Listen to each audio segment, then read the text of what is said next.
Hey everyone, welcome back to Alchemy with Zero Phase. My name is Eric, and today we're going to, well, I guess in this video, we're going to go over a new outpainting technique that kind of debuted a few days ago. I caught it as it first came out, played with it, kind of did some things with it, didn't really think much of it. It was great, it worked really good. And then I'm starting to see other channels start to do tutorials on it, so figured, well, better not fall behind. Let's go ahead and get started on this. So this outpainting technique uses the in-painting function of the control net extension. Oh, and I do have my daughter with me, so she's going to help me do the video, aren't you? Yeah. So what we're going to do, we're going to show you how you can take an image and do a really cool outpainting on it, and some of the subtler techniques behind it and getting it to work right. So what we're going to do is we're going to take an image I've already generated. Let's go to the PNG info. We're going to drop this image in here so we can get the information for it. And then we're going to send this over to text to image. We're not going to image, and we're not going to in-paint for this. We're actually going to text to image. All I want is the information about that image for right now. Okay. Then we're going to come down. We're going to make just a few minor changes here. We got the positive prompt. We got the negative prompt. We're going to get rid of the seed. We're going to come down to control net.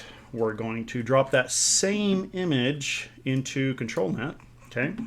Enable it. Pixel perfect. We're going to select the in-paint option. Okay. And it automatically fills in some things. We have our control weight, beginning and ending control step. We're going to come down here, and you need to make sure you select the option that says resize and fill. What this is going to do is it's going to resize the canvas, and then it's going to fill in the blank part of the canvas that it just expanded. If you use just resize, it's just going to stretch the existing image to fit the new size that you want. Okay, so make sure you select the resize and fill. Now, we're going to come up to the dimensions here, and you have to do this one axis at a time. You can't increase the width and the height at the same time. Okay, it just doesn't work that way. You have to give it one axis, then you can come back and re-enter the image and change the other axis. So, but what we want to do, we want to increase the height. I want to actually make this into more of a portrait. Okay, so what we're going to do is, just for fun, we're going to blow this all the way up to 2048 by 960. Okay, and so it's going to be 960 wide by, maybe that's a little much. Let's go to, let's do 1536. It's another pretty common one. Let's just see what it does with that. Maybe I will do the whole one. So you basically increase which axis you want to do first. Okay. Then we're going to come down here, and in my experimentation, I found that there are a couple of things that really help out with this. So, especially with the blending. So, one thing you want to make sure of is that you have an in-painting, an in-painting model selected. Okay, and what I'm using is the in-painting version of the model I used to generate this. Yeah, you like that, huh? So we're going to come down here. We got our in-painting model selected. We're going to come down here, and the control weight, I find that it blends the image better because it doesn't give you any options of like how much you want the seam to be blended, like the overlap. It doesn't give any options for that. But what I found, it does a really good job anyway, but what I found is it does a better job when you bring this down to between like 0.2, 0.4, somewhere around in there, and then the ending control step we bring down to like right around 0.5, 0.6. We'll try 0.5 and just see what it does. And that's it. So we're going to be expanding this. Remember, let's see, I think the height on this was 768. So we're basically doubling the height. Okay? But we're splitting that between the top and the bottom. So you take that 768 divided by 2, and that's how many pixels you're adding to the top and to the bottom. So we're adding quite a bit of pixels. This is different than using the Outpaint Mark II in the scripts for the image to image and in-paint. In-painting option in the image to image. So it's just a quicker way of doing this, and actually better because with the other option, the Outpaint Mark II, there's a lot of little things you got to do to get it to work right, and this is just so much more simple. So we're gonna hit generate on that and just see what it does. All right. So, as you can see, so this is the original image. And you can see this is the area that it expanded up and down, okay? And which is great. That's kind of what we wanted, right? So let's switch over to the new one, and bam, look at what you get. Holy crap, it added in more features to the temple that she's in, added the rest of her beautiful gown, and I see no seam. Like, I mean, this is an amazing way to outpaint. And, you know, it's, you know, just to go a little bit further here, let's take this, since this is in the text image. Let's come over here. I think we can grab this. Yep, we can grab this out of here. So what we're going to do, we're going to do the same thing. We're going to get rid of this. We're going to grab that and throw that in there now. And we're going to go... Oh, we'll be done soon.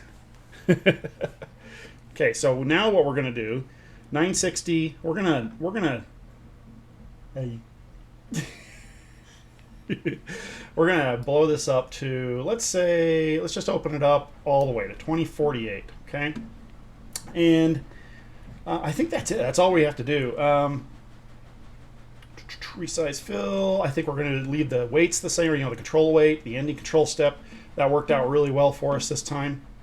And let's hit render. This may take a little longer. We're going to pause the video and come back when it's done. Okay, as you can see, I'm stopping the rendering because what we got going on here. Now, this side might be okay, but as you notice, I forgot that in the description it's describing a woman. So, and because we're adding so many pixels onto this, what it's trying to do is fill in that information with what we got there.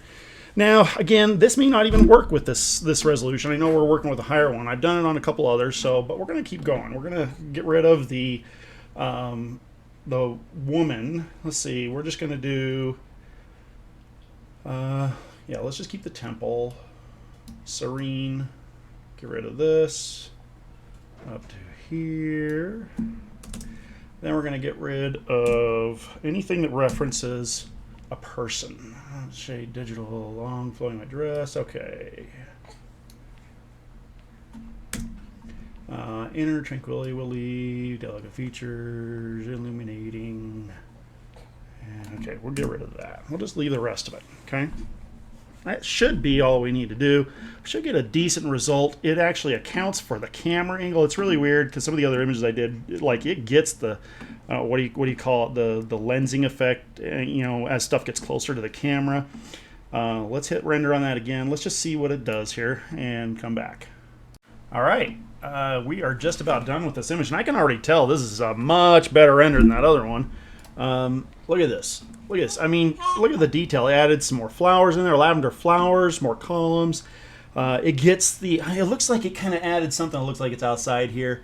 So not kind of keeping with the architecture there, but I mean, you get the idea with this, right? I mean, this changes things with the ability to do quick outpainting, getting some pretty good results, like awesome results, depending on what it is you're trying to do. Let me show you another image I was doing. See if I can find it here. Yeah, here we go. So this is I think this is the upscaled one. And, you know, as you can see, I think this is, let me see if this is the upscaled one. It might not be. No, it's not. That's the original. Let's go back to here.